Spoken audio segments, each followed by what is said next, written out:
Hello guys 11 दुकुनो 22 like करो और जल्दी करो। হ্যালো আসসালামু আলাইকুম।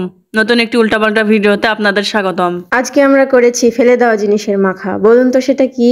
চলুন ভিডিওতে দেখা যাবে। আমাদের প্রতিবেশী দেশে দেখেছি তারা ডাবের ছোবা মাখা খায়। যদিও আমরা এগুলা খাই না, হয়তো ফেলে দেই, নয়তো শুকিয়ে জাল দেই, আর না হলে ছাগলে খায়। তবে আজ আমরা ছাগলের হক মেরে নিজেরা মেখে খেলাম। ডাবের ছোবা মাখার ভিডিও ভাইরাল হওয়ায় আমরা এক্সপেরিমেন্ট করতে বাধ্য হলাম। যদিও আমরা ব্যবসায়ী নই, তাই তাদের মতো আমাদের কাছে অত সব ইনগ্রিডিয়েন্ট ছিল না, তাই আমাদের হাতের কাছে যা ছিল তাই দিয়ে মাখা করার চেষ্টা করেছি।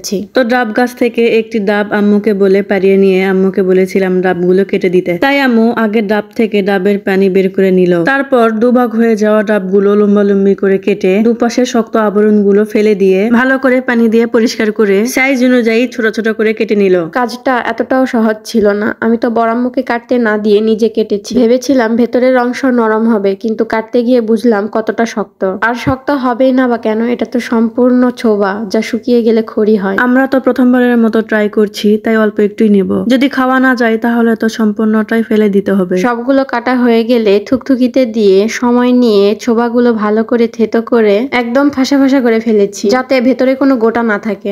মেঘনা ওইদিকে থেতো করছে, আর আমি মাখাতে দেওয়ার জন্য শুকনা মরিচের গুঁড়া, লবণ, গুড়, সরিষার তেল, হলুদ নিয়ে এলাম। তারপর থেতো করা ছোবাগুলো প্লেটে নিয়ে লবণ, শুকনা মরিচের গুঁড়া, হলুদ, সরিষার তেল আর গুড় দিয়ে কচলিয়ে কচলিয়ে মাখিয়ে নিয়েছি। এখানে ভালো করে না চটকালে ভেতরে মশলা যাবে না আর খেতেও মজা লাগবে না। তো ভালো করে মাখিয়ে নেওয়ার পর আমাদের রেডি হয়ে গেল সেই কাঙ্ক্ষিত ভাইরাল ডাব মাখা। প্রথমবারের মতো ট্রাই করেছিলাম, আর কোনোদিন করব না, কারণ আমাদের শিক্ষা হয়ে গেছে সবকিছু নিয়ে বাড়াবাড়ি করা ঠিক না। এত কষ্ট করে এসব ছোবা খাওয়ার কোনো প্রশ্নই ওঠে না। এত কষ্ট করে বানালাম আর আমাদের ভ্রমরগুলো খাবে না, এটা তো কখনো হতেই পারে না। তাই ওদের অল্প করে দিলাম আর আমরাও টেস্ট করলাম। আর টেস্ট করে আপনাদের এটাই সাজেস্ট করব যে এসব ছাপড়ি মার্কা রেসিপিকে কখনো মাথায় তুলবেন না। ভিডিওটা দেখে যদি আপনার বাড়িতে খাইতে ইচ্ছা করে তাহলে কখনোই এটা বানাবেন না, এতে সময় আর জিনিসপত্র দুটোরই অপচয় হবে। এসব হাবিজাবি বানানোর পর খেতে না পারলে তো আপনারা এসে আমাদের কমেন্টে গালাগালি করবেন। তো এই ছিল ছাপড়ি মার্কা রেসিপি।